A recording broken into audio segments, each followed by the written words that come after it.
Good evening everyone. उम्मीद करती हूँ सभी लोग बहुत बढ़िया तरीके से अपनी पढ़ाई कर रहे होंगे।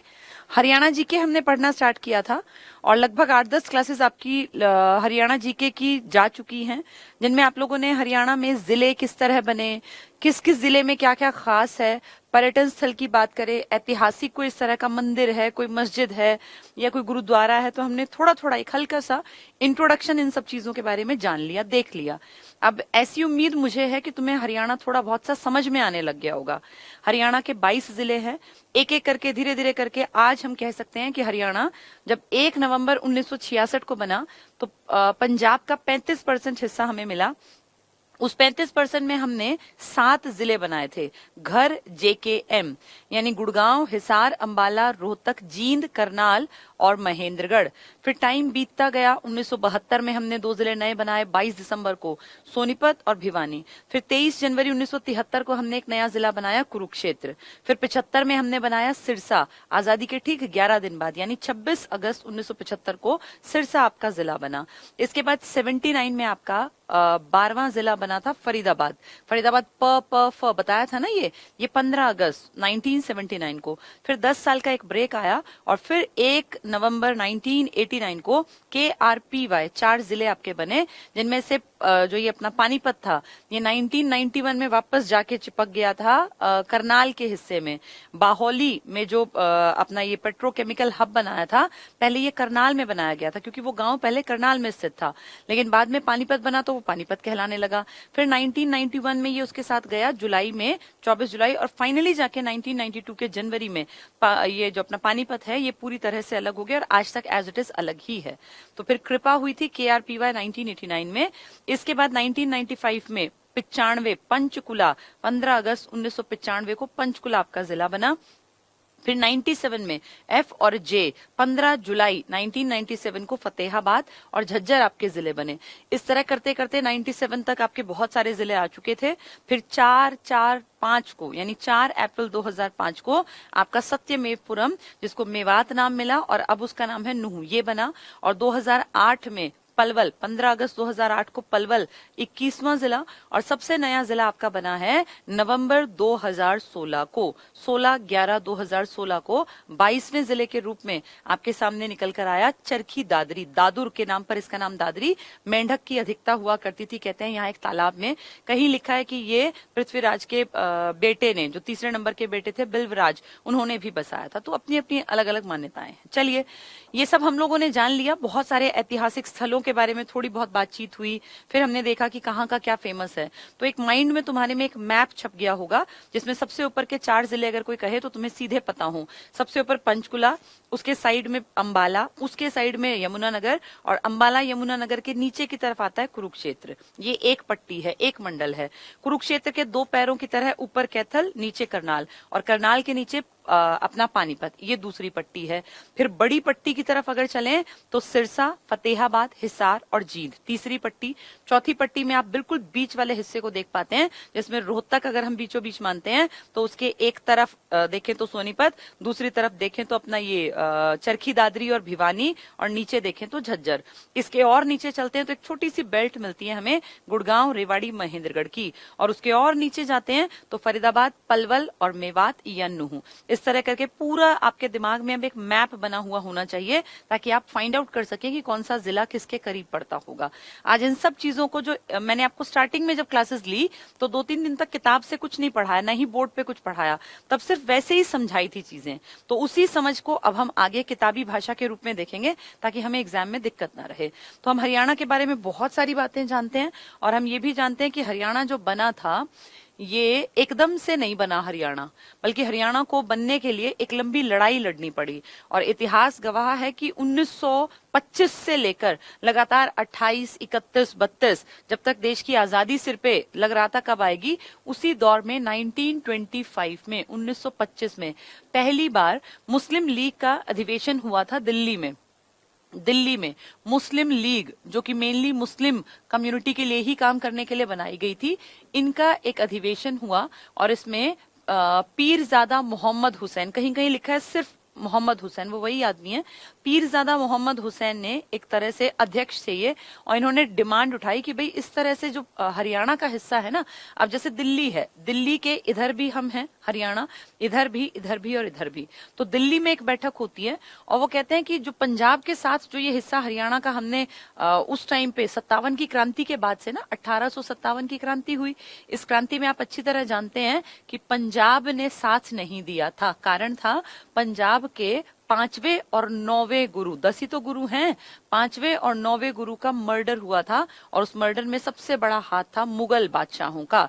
जहांगीर ने मरवाया था 5वें गुरु, गुरु अर्जुन देव जी को, और तेग बहादुर जो कि 9वें गुरु थे, इनका सर कलम करवाया था औरंगजेब ने। तो कहीं ना कहीं मुगलों के प्रति उनके मन में एक नेगेटिविटी थी, और उसका फायदा अंग्रेजों ने उठाया। कैसे? उन्होंने पंजाब की तरफ के लोगों को ये कहा कि तुम क्यों लड़ रहे हो 57 की क्रांति कहने के लिए, क्योंकि तुम देखो इस क्रांति का हेड कौन है। इस क्रांति का हेड था बहादुर शाह जफर, जो कि किसका खून है? बहादुर शाह जफर। 1857 की क्रांति का मेन लीडर तो यही था, और इसमें किसका खून था इसकी रगों में? उन मुगलों का, जिन्होंने कि तुम्हारे गुरुओं को मारा। तो तुम कैसे इनका साथ दे सकते हो? ऐसे इनको गलत तरीके से बात को रिप्रेजेंट करके, और पंजाब में क्रांति नहीं हुई थी इसी कारण से। लेकिन आप देखो, अंबाला से स्टार्टिंग की कोशिश की गई थी, वो अलग बात है कि वो सक्सेसफुल नहीं हुई, गुड़गांव में पहुंची, क्योंकि दिल्ली का असर तो था ना। अब हरियाणा के इलाके पे तो दिल्ली का असर था, लेकिन पंजाब को देखे तो वो क्रांति में शामिल नहीं था। बाद में अंग्रेजों की ये चाल थी कि हरियाणा क्योंकि दिल्ली में क्रांति में दिखाई दिया था एक्टिव, तो इस हरियाणा को पंजाब का हिस्सा बना देते हैं, और क्रांति के बाद हरियाणा पंजाब का हिस्सा बनाकर छोड़ दिया, तो पंजाब के प्रभाव में रहेगा। दिल्ली अलग हो गया, पहले तो एक टाइम पर दिल्ली अलग था, बाद में तो दिल्ली इसके साथ ही था, लेकिन फिर भी दिल्ली से अलग कर दिया गया। बीच बीच में 1925 में मुस्लिम लीग का अधिवेशन हुआ, और यहाँ पीरजादा मोहम्मद हुसैन ने ये डिमांड रखी कि भाई पंजाब से हरियाणा को अलग कर दो, क्योंकि हरियाणा की बोली, यहाँ का खान पान तो चलो मान लेते हैं भाई, वहां भी दूध दही का हमारा भी, लेकिन हमारा कल्चर, हमारी जो सोच विचारधारा है वो बिल्कुल अलग थी हरियाणा की। तो ये बार बार डिमांड उठी 1925 में। फिर 1928 में एक सर्वदलीय सम्मेलन हुआ, 1928 में सब दलों का एक सम्मेलन हुआ था। ये दो हुए थे, एक बंबई में एक दिल्ली में, तो दिल्ली वाले की बात कर रही हैं। सर्वदलीय सम्मेलन, सब दलों का एक सम्मेलन हुआ दिल्ली में, और इस सर्वदलीय सम्मेलन में भी सबने कहा कि हाँ, हरियाणा और पंजाब को अलग कर देना चाहिए, पंजाब से हरियाणा को अलग करके और दिल्ली में मिला दे, ये डिमांड उठी। लेकिन वही बात है कि देश की आजादी सबसे बड़ा मुद्दा था, कौन हरियाणा की बात ज्यादा दिनों तक करने वाला था, तो ये बात आई गई टाइप हो गई। यहाँ पे अध्यक्ष थे आपके मोतीलाल नेहरू। फिर 1931 में जब सेकेंड आरटीसी हुई थी लंदन में, वहां भी ये मुद्दा उठा। सोचो, लंदन में आरटीसी में ये मुद्दा उठा कि अंबाला डिवीजन को पंजाब से बिल्कुल अलग कर देना चाहिए। अंबाला मतलब हरियाणा का हिस्सा था, तो इसको बिल्कुल अलग कर देना चाहिए। लेकिन फिर वही बात है कि ऐसे एक बार बोलने से क्या फर्क पड़ता है, इसके लिए काम भी तो होना था ना। 1932 में दीन बंधु एक बहुत बड़े लीडर थे। दीन बंधु, एक तो दीन बंधु मित्रा है जिसने नाटक लिखा है नील दर्पण, ये दीन बंधु गुप्ता हैं। इन्होंने भी ये बड़े लेवल पे ये डिमांड उठाई कि भाई इस तरह से करके हरियाणा को अलग कर देना चाहिए। लेकिन इन सब डिमांड्स के बावजूद भी कुछ लोग नहीं चाहते थे कि दिल्ली, ये हरियाणा जो है पंजाब से अलग हो। इनमें अगर बड़ी बात करूं तो आर्य समाज नहीं चाहता था, ये विरोधी था। जनसंघ पार्टी नहीं चाहती थी कि हरियाणा अलग हो, जनसंघ पार्टी, और हिंदू महासभा भी नहीं चाहती थी। हिंदू महासभा, कितनी अजीब बात है ना। जो मुस्लिम लीग है वो कह रही है कि इनको अलग कर दो, लेकिन हिंदू महासभा कह रही है कि कोई जरूरत नहीं है अलग करने की। ये तीनों एंटी थे, विरोधी थे कि नहीं, कोई जरूरत नहीं है आपको इनको अलग करने की, और जानबूझ के इनको बंटवारा मत करो इनके बीच में। खैर, ये बात ठीक है, सुनी, अभी कभी दिमाग में डल गई एक विचार के रूप में, लेकिन फाइनली हम लोग उनसे अलग नहीं हो पाए, और ये साथ हमारा लंबा चलता रहा। देश आजाद हुआ। आजादी के बाद ये बात उठी कि राज्य बनाने पड़ेंगे। सब लोग जानते थे कि राज्य बनाने पड़ेंगे। इन राज्यों के गठन के लिए एसएन धर के अंडर एक समिति बनी। उसने कहा कि भाषा के आधार पर भारत का डिवीजन करना गलत होगा, और हम तो यही मुद्दा उठाने वाले थे कि भाषा के आधार पर हम पंजाब से अलग हैं तो हमें अलग कर दो, यानी हमारी बात तो वहीं कट गई, बात उठा ही नहीं पाए, पहली बात। दूसरी बात, 1948 की घटना, 49 में जवाहरलाल नेहरू और वल्लभ भाई पटेल और पट्टाभी सितार मैया, जेवीपी समिति बनी, जेवीपी कमेटी बनी। इसने भी यही कहा कि भाषा के आधार पर भारत में राज्य नहीं बनेंगे। तो कहीं ना कहीं ये हमारे ऊपर चोट भी लग रही थी कि अगर भाषा के आधार पे हम नहीं बन सकते तो हम किस आधार पे बनेंगे? फिर तो हरियाणा पंजाब से अलग होगा ही नहीं। यानी 25 की, 28 की, 31 की, 32 की जो डिमांड थी वो रखी रह जाने वाली है, क्योंकि आजादी के बाद ये बड़े बड़े लीडर्स कह रहे हैं कि कोई जरूरत नहीं है भाषा के आधार पर इंडिया को अलग करने की। लेकिन 1953 में हमारे देश में एक राज्य गठित हो गया। वो पहला स्टेट था, पहला राज्य था जो भाषा के आधार पर बना, और आप अच्छी तरह जानते हैं वो आपका राज्य था आंध्र प्रदेश। जब ये राज्य बना ना तो थोड़ी थोड़ी हमारे मन में एक वो हुआ कि शायद हमें भी अलग किया जा सकता है, और इस राज्य के बनने के बाद भाषाई आधार का मुद्दा देश में उठेगा, ये बात क्लियर हो गई। फजल अली नाम के एक जस्टिस थे, फजल अली रिटायर्ड न्यायमूर्ति थे। इनके अंडर एक आयोग बनाया गया, फजल अली आयोग, जिसमें कि 3 आदमी मेन थे। एक फजल अली खुद, एक इसमें पणिक्कर थे और एक हृदयनाथ कुंजरू थे, हृदयनाथ कुंजरू। ये 3 आदमी हैं। पूरे देश का इन्होंने एक सर्वे किया और इनको एक रिपोर्ट तैयार करनी थी। इन्होंने अपनी रिपोर्ट में उस रिपोर्ट को बनाने के लिए हरियाणा रोहतक भी आए थे।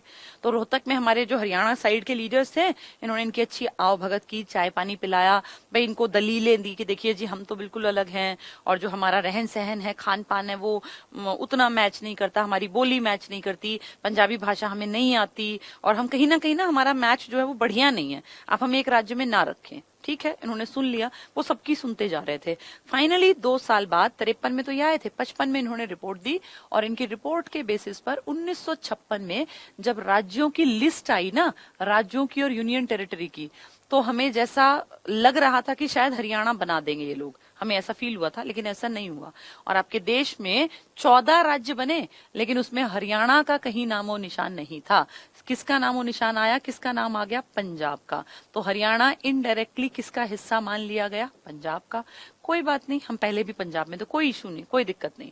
लेकिन अब दिक्कत उठेगी, क्योंकि जो पंजाब का इलाका है ना, इसमें धीरे धीरे करके ये मुद्दा बड़ा बनने लगेगा। बल्कि इससे पहले भी मैं आपको बता दूं, मैंने बताया भी था आपको पहले भी, जब फर्स्ट डे बताया था, कि एक आदमी थे भीमसेन सच्चर। इन्होंने एक फॉर्मूला दिया था। ये फॉर्मूला क्या था? इन्होंने कहा था देखो भाई, तुम दोनों की भाषा अलग है, बोली अलग है, तो ठीक है, कोई बात नहीं, हम एक ही रहेंगे, पंजाब ही रहेंगे, लेकिन तुम्हारा जो हिस्सा है ना, इस हिस्से को हम हिंदी क्षेत्र बुला लेंगे। कोई बात नहीं, हमें कोई अलग करे ना करे, हम इसको हिंदी क्षेत्र मान लेंगे और इसको हम मान लेंगे पंजाबी क्षेत्र। लेकिन लोगों को ये बात रास नहीं आई, और सच्चर फॉर्मूला जो 1 अक्टूबर, गांधी के जन्मदिन वाले दिन नहीं है, ये याद रखना, 1 अक्टूबर 1949 को जो पेश किया गया था, जनता ने इसको खारिज कर दिया कि नहीं भाई, ये क्या तरीका है, ऐसे कैसे तुम बंटवारा करोगे हिंदी क्षेत्र और पंजाबी क्षेत्र का? अगर हम होंगे अलग तो फिर राज्य की तरह से होंगे, ऐसे नहीं होंगे। तो सच्चर फॉर्मूला फेलियर रहा, फेल हो गया। इसके बाद 53 में जो मैंने अभी घटना बताई आपको, फजल अली आयोग वाली, इनके टाइम में भी ये बात हो गई कि हरियाणा अलग नहीं होगा। उस टाइम पर जब ये सब चल रहा था ना, प्रताप सिंह कैरो ये सीएम बन गए, प्रताप सिंह कैरो। अब धीरे धीरे कंडीशंस खराब होती चली जाएंगी। कैसे? पंजाब का जो इलाका था ना, इसमें इन्होंने कंपलसरी कर दिया, जब ये सीएम थे इनके टाइम में कंपलसरी कर दिया कि पूरे पंजाब में सब बच्चों को स्कूल के स्तर पर, स्कूली स्तर पर पंजाबी भाषा पढ़ाई जाएगी, अनिवार्य रूप से पंजाबी भाषा उनका पेपर होगा, उनको सीखनी पड़ेगी। अब ये बात चुभेगी, घर घर में बच्चों को पढ़ना था, और पढ़ते टाइम अगर वो पंजाबी भाषा सीख रहे हैं, आप आज भी देखिए, कोई भी जाट परिवार है या किसी भी और जाति के लोग हैं, भाई ठीक है, पंजाबी बहुत अच्छी भाषा है, सुंदर भाषा है, लेकिन जबरदस्ती क्यों सिखवा रहे हो? मन करेगा किसी का सीख लेगा, जबरदस्ती एज अ सब्जेक्ट पढ़ाओ, जैसे आप इंग्लिश पढ़ा रहे हो, हिंदी पढ़ा रहे हो, तो ये गलत है। जब ये पंजाबी भाषा थोपने की कोशिश की गई ना, तब फिर इस तरफ के लोग एंटी हो गए कि भाई ऐसे कैसे हमारे बच्चों को तुम पंजाबी पढ़ाओगे, हमें नहीं सिखानी पंजाबी, इतना दिमाग हम पंजाबी में लगवाएंगे, इतना हम अंग्रेजी पढ़वा देंगे, हमारे बच्चों की नौकरी पक्की हो जाएगी। यानी पंजाबी भाषा जब कंपलसरी बना दी गई, तो फिर बात सिर पे से गुजरती लगी लोगों को, और धीरे धीरे हरियाणा की अलग से डिमांड बढ़ने लग गई। जब ये हरियाणा की डिमांड बढ़ी, तो फिर पंजाब भी पीछे नहीं था। इसने कहा हमें क्या जरूरत है तुम्हें साथ रखने की, और हम अपना पंजाबी राज्य बनाएंगे, या पंजाबी सूबा, पहले स्टार्टिंग में सूबे की बात हुई थी, सूबा भी राज्य प्रांत को ही कहते हैं, तो पंजाबी सूबे की बात उठी, और धीरे धीरे करके उनकी डिमांड भी बढ़ती चली गई। 2 बहुत बड़े आदमी हैं, मास्टर तारा सिंह जी और एक हैं फतेह सिंह जी। इन दोनों का बहुत बड़ा नाम है, फतेह सिंह जी। इन दोनों ने पंजाब को अलग करने के लिए एक तरह से आंदोलन छेड़ दिया और फतेह सिंह जी ने तो भूख हड़ताल शुरू कर दी। इनकी भूख हड़ताल तुड़वाई तारा सिंह जी ने। वो खुद भूख हड़ताल पे बैठे कि सर आप हटो, आप पेश दो, मैं बैठता हूँ। वो बैठे, लेकिन 48 दिन बाद उन्होंने भूख हड़ताल को खत्म कर दिया और इसलिए उनकी बहुत ज्यादा एक बेइज्जती भी हुई कि भैया जब खुद नहीं निभानी थी तो फतेह सिंह को भी क्यों उठाया।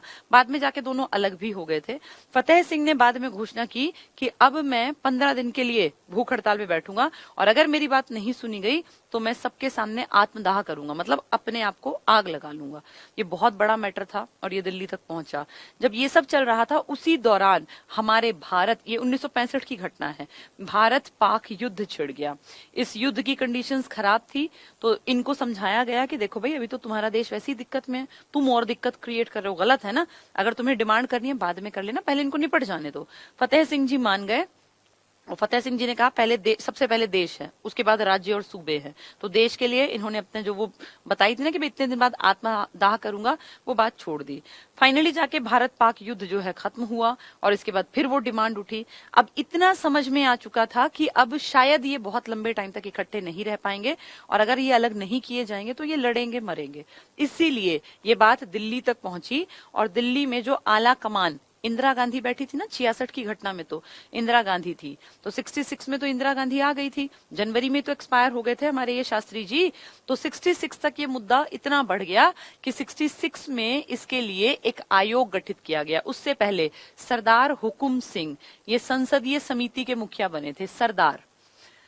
सरदार हुकुम सिंह लोकसभा के अध्यक्ष भी थे। ये इनको बनाया गया संसदीय समिति का हेड कि सर आप डिसीजन लीजिए, आप देखिए क्या करना चाहिए। तो सरदार हुकुम सिंह ने कुछ दिनों देखा कैसा माहौल है, क्या कुछ जरूरत है, फिर फाइनली इन्होंने कहा भाई अब ये दो हिस्से अलग करने पड़ेंगे, पंजाब और हरियाणा। जितनी जल्दी समझदारी से कर देंगे उतना फायदा, नहीं तो फिर दंगेबाजी होगी, लड़ेंगे मरेंगे और फिर बड़ी दिक्कत आएगी। तो इन्होंने कहा कि अलग तो करने पड़ेंगे लेकिन कौन अलग करेगा। उसके लिए इन्होंने रिकमेंड किया कि एक आयोग बना दो जिसमें ये जस्टिस वगैरह होंगे, जिनको अकल है, संविधान की समझ है, जिन्हें पता है कि राज्य को क्या क्या जरूरतें होती हैं, अगर किसी राज्य का बंटवारा कर रहे हैं तो किस तरह से उसको इजीली दोनों को फायदे में रखा जाए।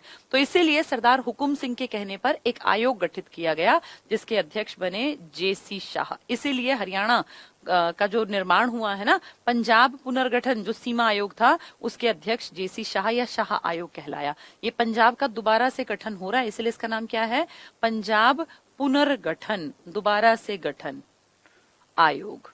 तो पंजाब पुनर्गठन आयोग का नाम क्या है, जेसी शाह कमीशन या शाह आयोग। इसमें एक ये है, एक इसमें एम फिलिप करके एक दूसरा नाम है और एक इसमें है एस दत्त। इन तीनों ने, क्योंकि छोटा सा एरिया है, अब सोचो पूरे देश में जब इन्होंने 2 ही साल लगाए थे फजल अली ने, तो ये तो बहुत छोटा एरिया था, इसके ऊपर डिसीजन लेना था। इनकी जो ये आयोग गठित किया गया ना, ये अप्रैल में गठित किया गया है, अप्रैल में 23 अप्रैल 1966 को। और बहुत जल्दी 31 मई अगले ही महीने इन्होंने अपनी रिपोर्ट सौंप दी। कहाँ, संसद में, कि सर ये लीजिए, ये हमारी रिपोर्ट है, ये वाले एरिया जो है पंजाब में रह जाएंगे, ये वाला एरिया हरियाणा को मिल जाएगा। तो उसमें फिर चंडीगढ़ का क्या होगा, सारी चीजें बता दी इन्होंने कि ये वाली तहसील इसमें गिननी है, ये वाली इसमें गिननी है, सब कुछ सोच समझ के प्लान करके बहुत जल्दी इन्होंने सौंप दी।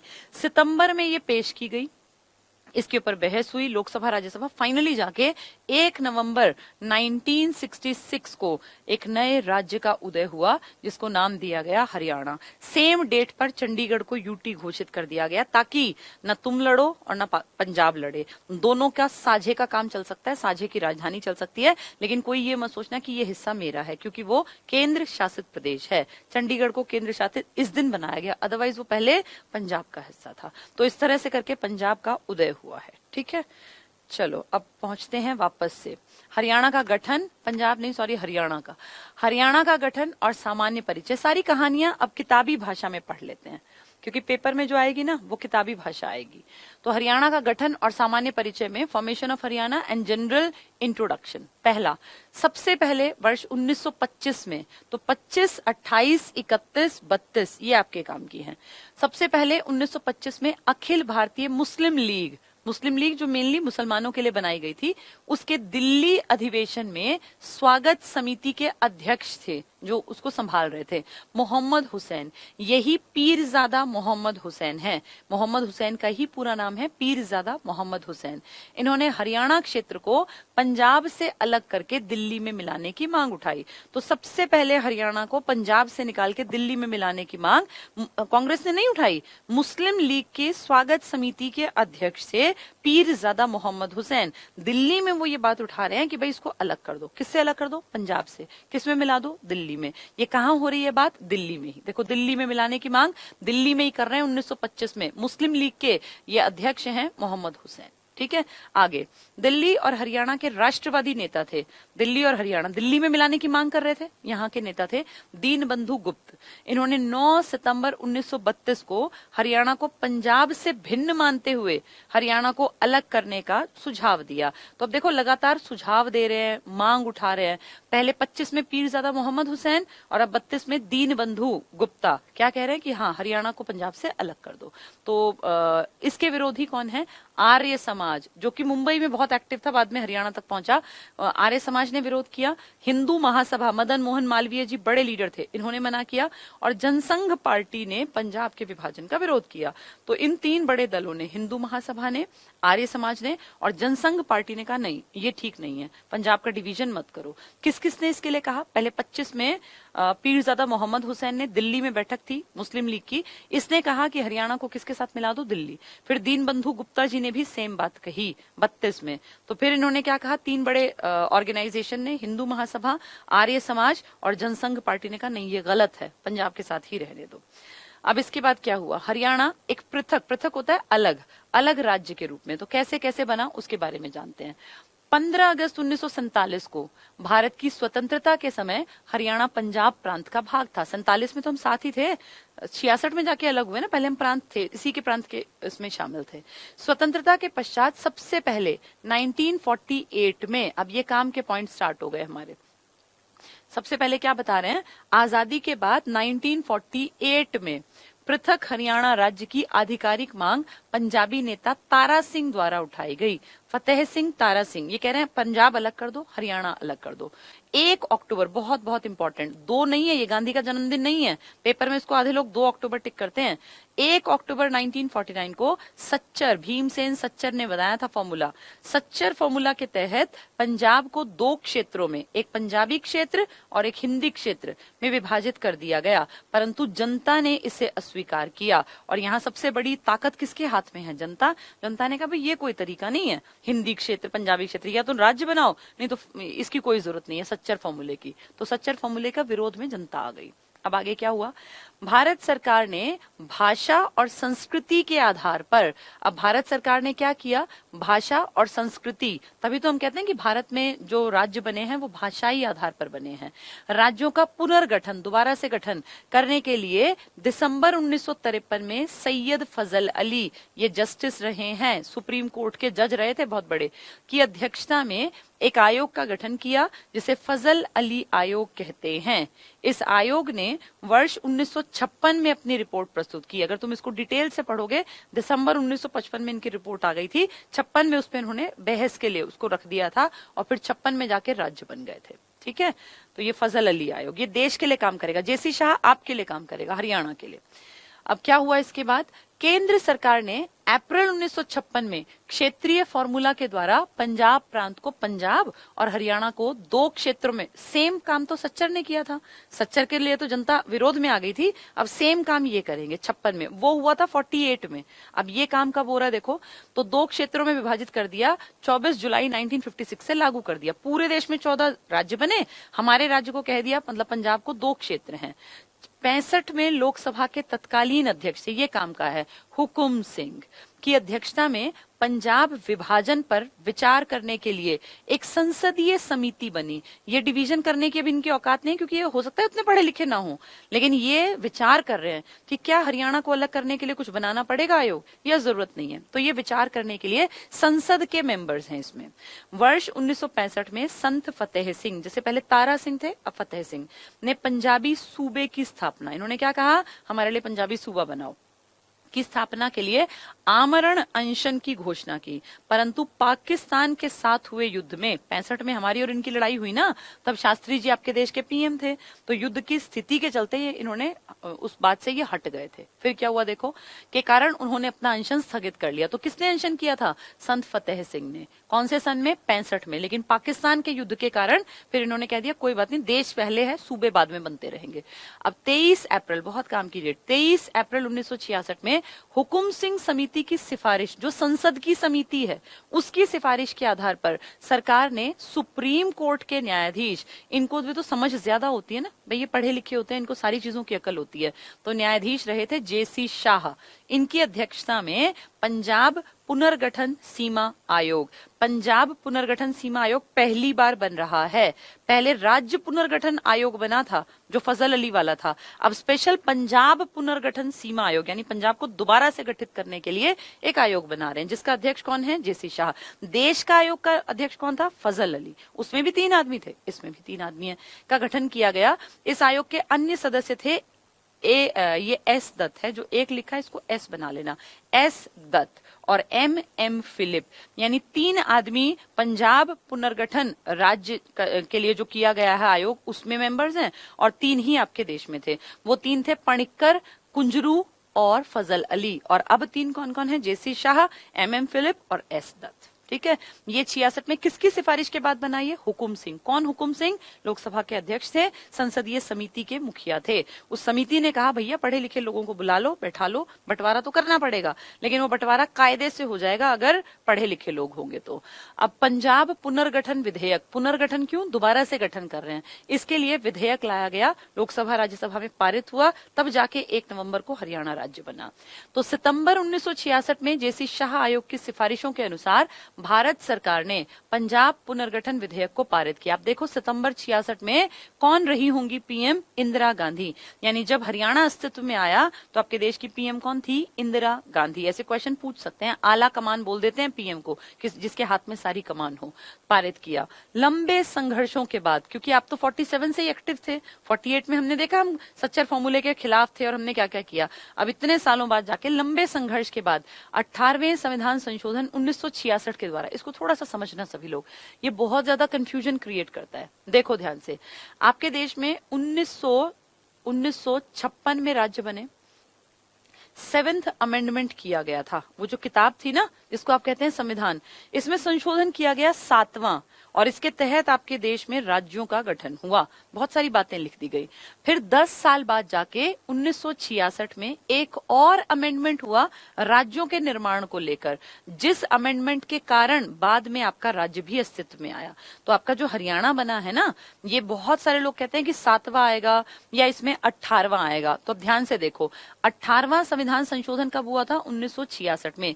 ये हरियाणा कहीं नहीं लिखा इसमें, आप इसको डिटेल से पढ़ना, मैंने पूरा पढ़ा इसको ध्यान से, इसमें कहीं नहीं लिखा कि हरियाणा बनेगा। फिर ऐसा क्यों कहते हैं? क्योंकि हमारे देश में राज्यों के गठन को लेकर 2 बड़े अनुच्छेद, ये संविधान संशोधन हुए। एक 56 में हुआ था 7वां, जिसके तहत वो सारे राज्य बने थे, और फिर एक हुआ है आपके 66 में 18वां, इसलिए कहते हैं कि हरियाणा 18वें। वैसे अगर आप देखोगे ना तो 7वें की कंडीशन और 18वें की ऑलमोस्ट सेम मिलेंगी पढ़ने में, दोनों राज्यों के पुनर्गठन से संबंधित थे। तो इसलिए क्योंकि उस साल को फोकस कर रहे हैं, यहाँ 18वां लिख दिया। 18वें संविधान संशोधन के द्वारा 1 नवंबर 1966 को, सेम ही तो संशोधन का साल है, को हरियाणा राज्य का गठन किया गया। धर्मवीर, श्री धर्मवीर, ये आपके राज्यपाल बने, गवर्नर बने, और पंडित BD शर्मा, भगवत दयाल शर्मा, जो आपके हरियाणा के बेरी के हैं, झज्जर बेरी के, को राज्य का पहला मुख्यमंत्री बनाया गया। ये सेम डेट पर मुख्यमंत्री बने बिना इलेक्शन के। ऐसा कैसे हुआ? क्योंकि राज्य बन गया तो राज्य में पहले काम करने के लिए कुछ आदमी चाहिए ना, इलेक्शन होगा, फिर चुना जाएगा नया, तब तक भी तो आपको राज्य चलाना है। ये ऑलरेडी इलेक्टेड थे, ऐसा नहीं कि एकदम से बीच में से उठा लिए। जब हरियाणा पंजाब से अलग हुआ तो 54 जो आपके बड़े बड़े ये एमएलए है ना, 54, ये वहां से यहाँ आए कि भैया ठीक है, ये हमारा इलाका था, हम यहीं से इलेक्टेड थे, हम यहाँ काम करेंगे। फिर अगले ही साल, अगला साल मतलब है नवंबर में, तो आप बैठे हैं, मार्च 1967 में है, 4 महीने के अंदर अंदर हरियाणा में इलेक्शन कंडक्ट कराए गए, और फिर नई सरकार आपकी आ गई जो लोगों ने चुन के भेजी थी।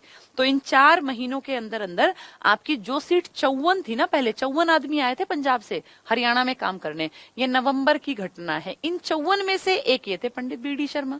अब अगले साल मार्च में 1967 में इलेक्शन हुआ और 81 सीट्स में आपके राज्य में इलेक्शन के थ्रू आदमी चुने गए, 81 सीट्स पर। फिर आपके देश में जनगणना हुई, हर 10 साल में होती है ना, तो आपका हरियाणा बना 1966 में। अब जनगणना होती है 61 के बाद 51 में, तो आपकी जनगणना 1971 की जनगणना के बेसिस पर 1977 में आपके राज्य की सीटें 81 से बढ़ाकर कितनी कर दी गई, 90 सीट। और अब आपकी सीटें कितनी हैं, 90 ही हैं, क्योंकि 2026 तक आपकी सीटें न बढ़नी न घटनी। ठीक है, तो ये याद रखना।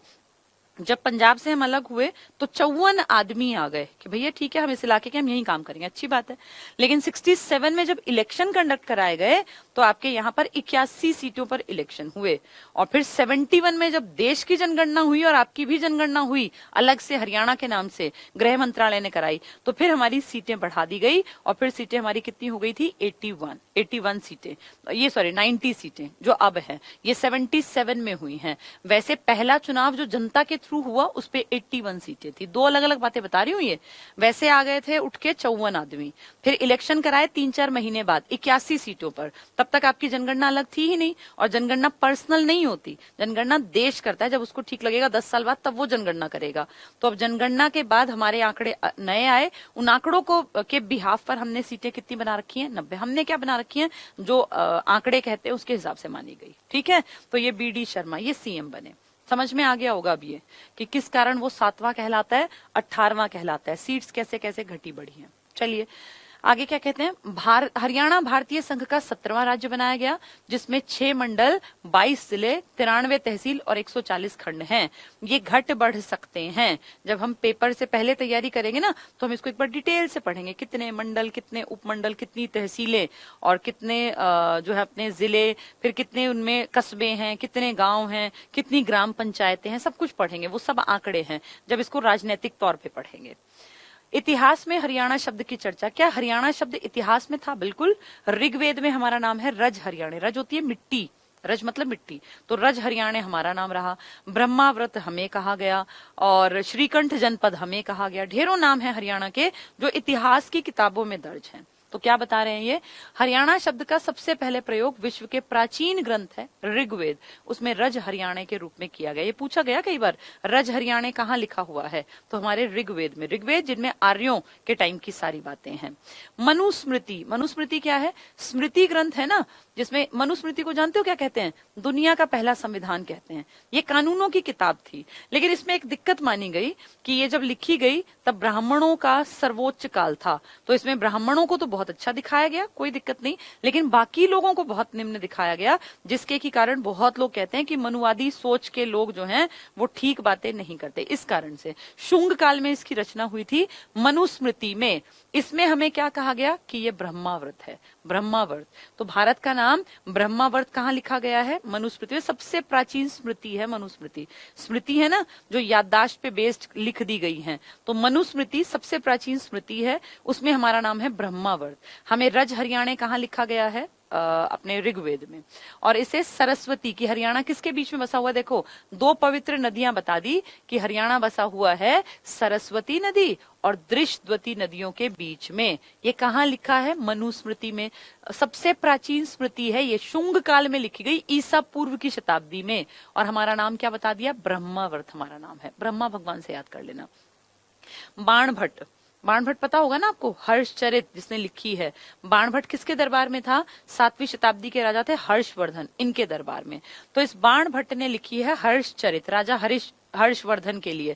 हर्षवर्धन ने राज किया 606 से लेके 647 एडी की बात है, यानी 7वीं शताब्दी में इसने राज किया। इसकी पहले राजधानी थी थानेसर, कुरुक्षेत्र वाली। बाद में इसने अपनी बहन की शादी जहां की थी उसके हस्बैंड का मर्डर कर दिया था, बंगाल और एमपी साइड के, मालवा साइड के राजाओं ने मिलके। तो फिर इसने अपनी बहन की प्रॉपर्टी भी संभाली और फिर इसने राजधानी बनाई थी कन्नौज, जो यूपी का इलाका है।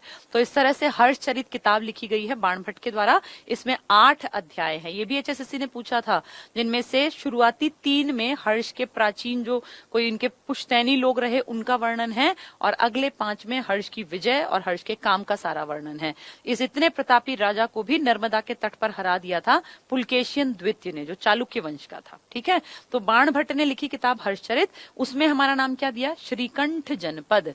तो देखो ब्रह्मावर्त किसमें कहा गया, मनुस्मृति में, जो सबसे प्राचीन स्मृति है। रज हरियाणे कहा गया हमें ऋग्वेद में, और श्रीकंठ जनपद किसमें कहा गया, जो हर्षचरित लिखी है किताब किसने, बाण भट्ट ने। तो इस किताब में हमारा नाम है श्रीकंठ जनपद। ठीक है, 10वीं सदी में महापुराण, इसके रचयिता हैं पुष्पदंत। उन्होंने कहा हरियाणाऊ, ये हमारा नाम है हरियाणाऊ। तो कितने ही नाम बदले हरियाणा के, पर कुछ खास हैं जो एग्जाम में आते हैं। श्रीकंठ जनपद बहुत बार आता है। कहा गया हरियाणा के विभिन्न उप क्षेत्रों के प्राचीन नाम हैं। अब हमारे पुराने नाम क्या थे वो इसमें दिए गए हैं। ये बहुत बार आपने देखा होगा एग्जाम में पूछ लिए जाते हैं। अभी मैं इनको नहीं पढ़ा रही, क्योंकि इसको टॉपिक को भी थोड़ी देर में उठाते हैं दोबारा से। पहले बातचीत कर लेते हैं जो हम पढ़ रहे थे उससे जुड़ी हुई। ठीक है, ये पुराने और नए नाम दिए हुए सारे, इनको मैं पढ़ा दूंगी जरूर। हरियाणा की अवस्थिति देखो, अब तुम्हें ये समझ में आएगा। मैंने स्टार्टिंग से आपको बताया कि हरियाणा नेचुरली 4 चीजों के बीच में स्थित है। किस किसके में, एक तरफ है ये वाली नदी आपको दिख रही होगी, घग्गर नदी, एक तरफ है, ये नहीं विजिबल नहीं है।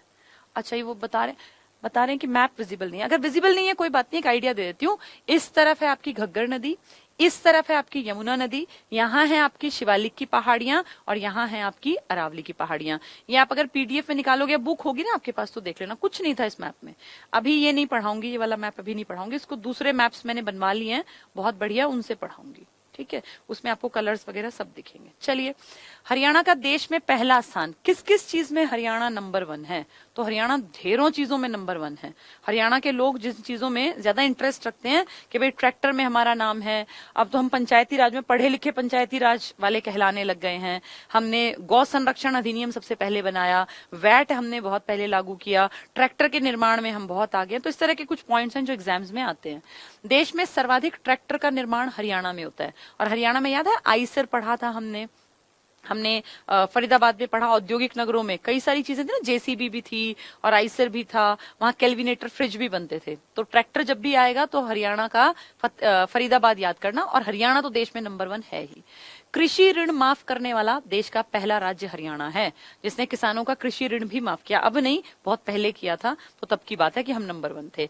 स्वास्थ्य आपके द्वार, ये योजना चलाई जिसके थ्रू आपके गांव में घर घर में आंगनवाड़ी से औरतें पहुंचती हैं, जो आपकी आशा हेल्थ वर्कर्स होती है ना, और ये जाके बच्चों को इंजेक्शंस लगाती हैं और टाइम टू टाइम उनको दवाइयां देती हैं। तो इस प्रोजेक्ट का नाम है स्वास्थ्य आपके द्वार, यानी हम आप तक पहुंचाएंगे सुविधाएं। ये योजना आरंभ करने वाला देश का पहला राज्य भी हम ही हैं।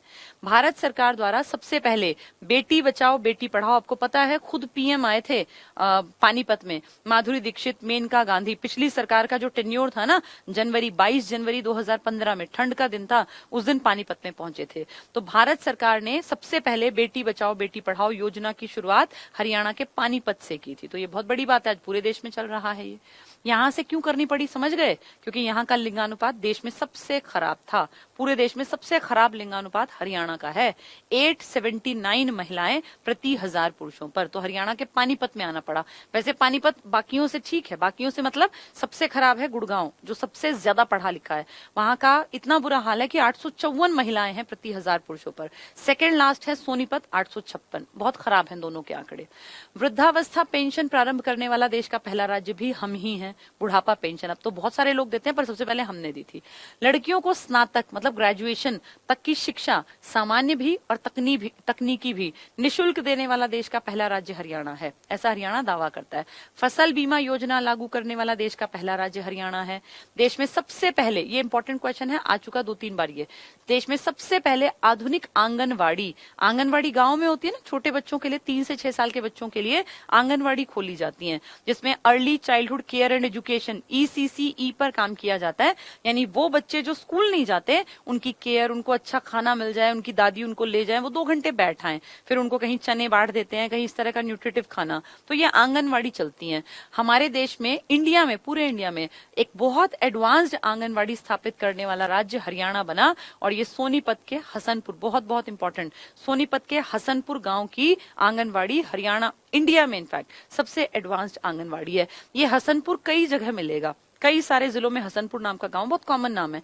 हसनपुर दो इंपॉर्टेंट है, एक तो सोनीपत वाला आंगनवाड़ी के चलते, और एक हसनपुर आपका पलवल वाला इंपॉर्टेंट है क्योंकि वहां से आपकी ये जो नदी है ना यमुना, ये वहां से मुड़ के और यूपी की तरफ मुड़ जाती है। तो दो हसनपुर आपके काम के हैं, एक आंगनवाड़ी में नंबर 1 है देश में, और एक जगह जाके आपकी हरियाणा की लास्ट बाउंड्री टच करती है हसनपुर गांव पलवल को, उसके बाद आपकी यूपी की तरफ मुड़ जाती है यमुना। पहले वो हसनपुर गांव फरीदाबाद में आता था क्योंकि 2008 से पहले पलवल फरीदाबाद का ही हिस्सा था। ठीक है, तो ये दो हसनपुर याद रखना है, बहुत बार ये वाला क्वेश्चन आ चुका।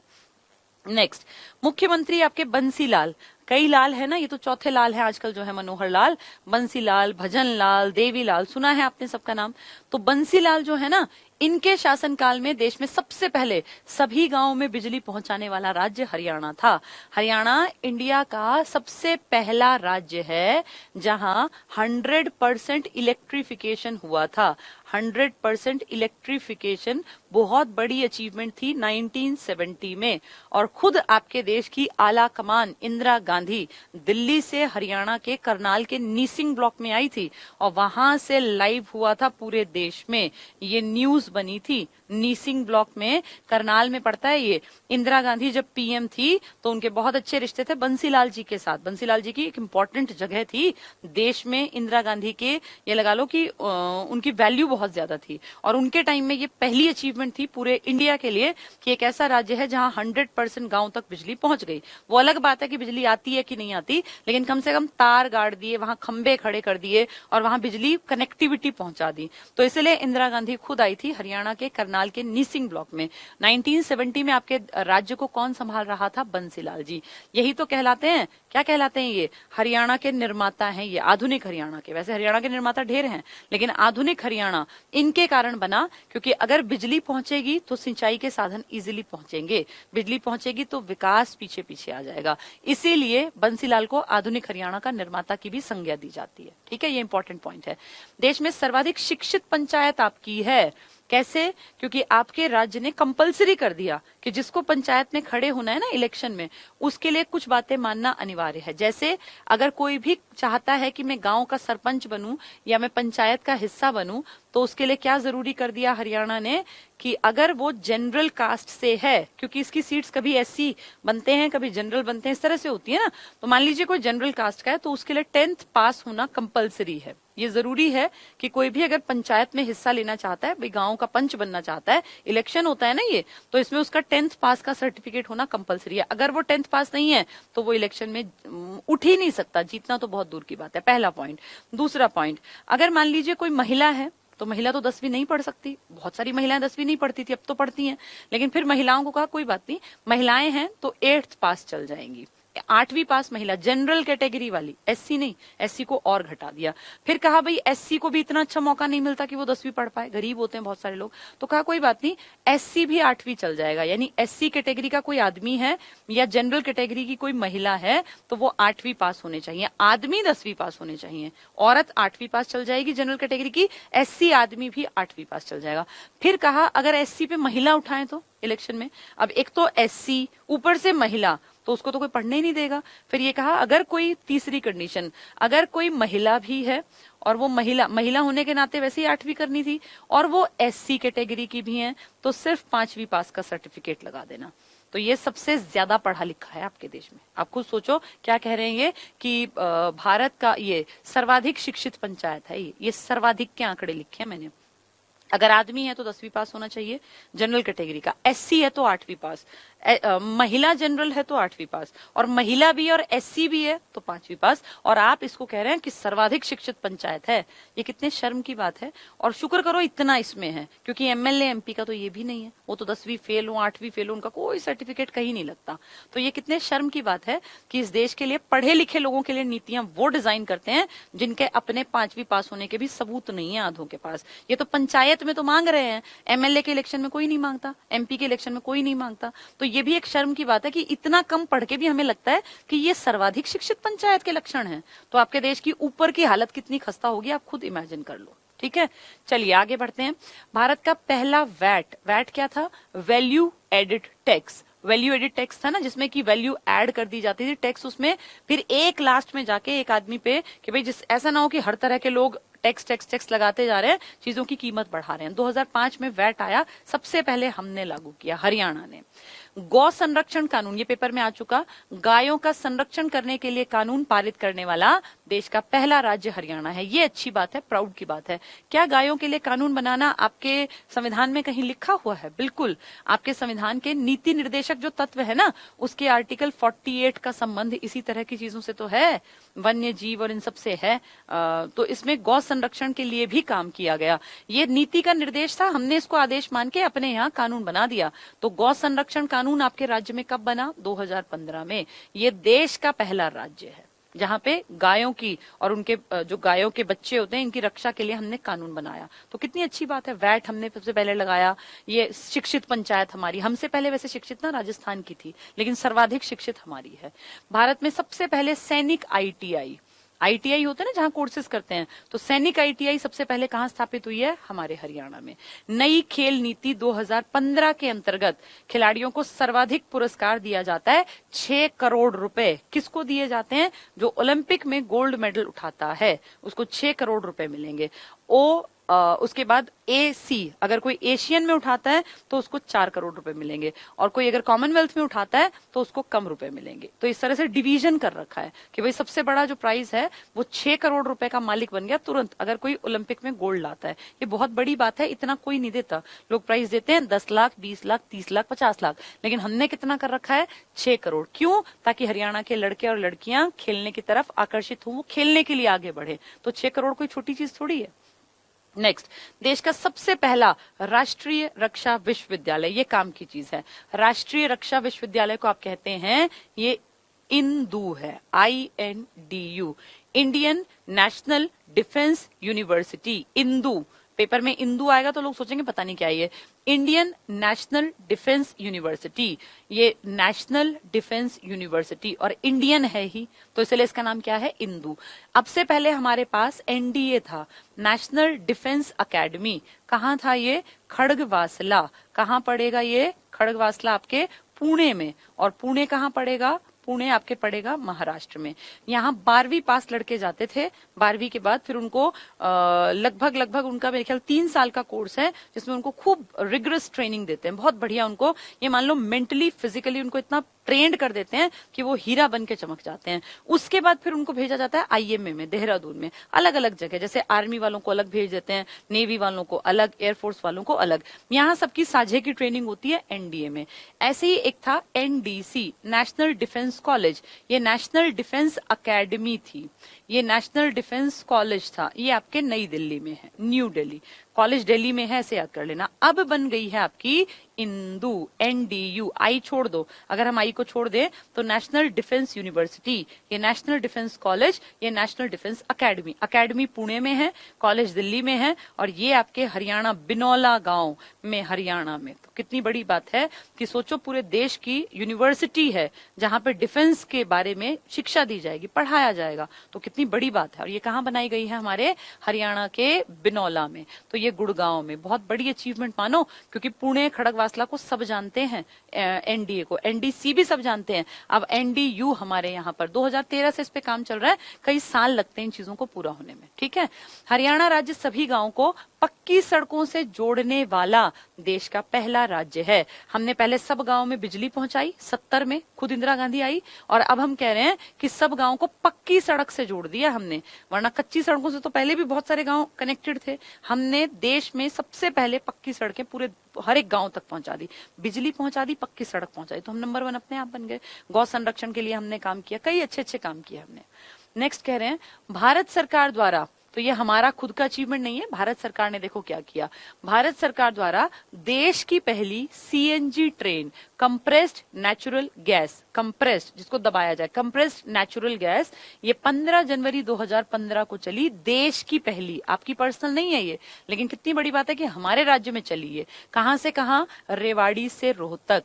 कई बार पेपर में आता है रोहतक से रेवाड़ी या रेवाड़ी से रोहतक, तो रेवाड़ी से रोहतक में इसको टिक करना, क्योंकि रोहतक आपके स्टेशन पे वो बाद में आई थी, और आपका हरियाणा का सबसे बड़ा जो जंक्शन है, रेलवे जंक्शन, वो रेवाड़ी में है। ये मैंने आपको बताया भी हुआ था पढ़ाते टाइम रेवाड़ी के रेलवे जंक्शन से ट्रेन चली थी, रोहतक तक पहुंची थी। उल्टा मत कराना, रोहतक से रेवाड़ी वापस गई होगी, मना नहीं कर रही मैं, लेकिन शुरुआत की पहली यात्रा कहां से कहां है? रेवाड़ी से रोहतक में। ठीक है, तो ये 2015 में सीएनजी से चलने वाली पहली ट्रेन थी आपके देश की और आपके राज्य में चली। जैसे यूनिवर्सिटी आपके देश की पहली बार आपके राज्य में बनेगी। भारत की पहली निजी मेट्रो, प्राइवेट मेट्रो, रिलायंस के पास है ना प्राइवेट का सारा कामकाज चलाने वाला, नवंबर 2003 में राज्य हरियाणा गुड़गांव में है। गुड़गांव में आप जानते हैं आपका बहुत एडवांस शहर है, सारा कल्चर वहां जाने के बाद लगता है विदेश में आ गए। पूरा कल्चर इस तरह का है, मेडिसिटी आपकी वो है, और टेक्नोलॉजी के मामले में तो बहुत बहुत एडवांस है। और दुनिया के बेहतरीन 100 कंपनीज में से 93 तो आपके हरियाणा में गुड़गांव में बना के बैठी है अपने ऑफिसेस। तो कितना बड़ा कामकाज है, कॉल सेंटर है। तो यहाँ पे उस निजी मेट्रो की इंपॉर्टेंस थी। रिलायंस ने चलाई थी ये निजी मेट्रो, इसका खर्चा रिलायंस ने उठाया। इसकी स्पीड बाकी मेट्रो से बहुत ज्यादा थी, इसके स्टेशन ज्यादा नहीं थे।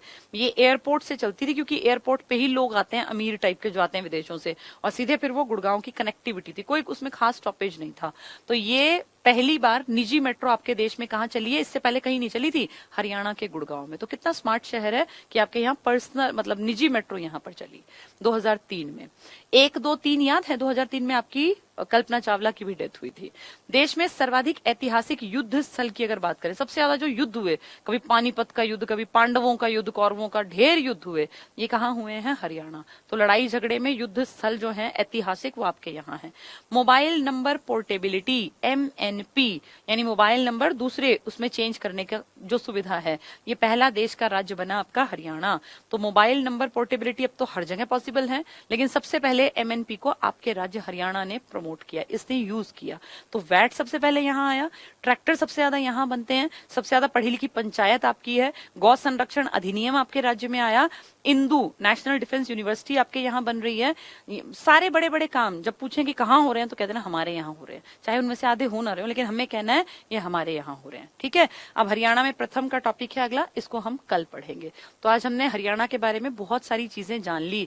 हरियाणा बहुत सारी चीजों में नंबर 1 है, ये सबको बार बार पढ़ने पड़ते हैं तभी याद होते हैं। अब जैसे 5-7 मैंने बताए भाई, प्राइवेट मेट्रो पूछे तो इसका नाम आएगा, सीएनजी वाली पूछे तो कहां से कहां चली? रेवाड़ी से रोहतक, रोहतक से रेवाड़ी नहीं, रेवाड़ी से रोहतक। तो 2 तो ट्रेन के पॉइंट हो गए। मोबाइल नंबर पोर्टेबिलिटी यहाँ सबसे पहले हमने जो है लॉन्च किया सुविधा। इसके अलावा जो अपना जितना भी सिस्टम हमने देखा, गायों का, पंचायत का, 2-4 बार पढ़ लेना, ये पॉइंट्स याद हो जाएंगे। कल हम जानेंगे हरियाणा में प्रथम कि पहली बार हरियाणा में कौन किस पद पर पहुंचा और किसकी आइडेंटिटी कितनी इंपॉर्टेंस रखती है। कल इसको आगे पढ़ेंगे। चलिए, थैंक यू।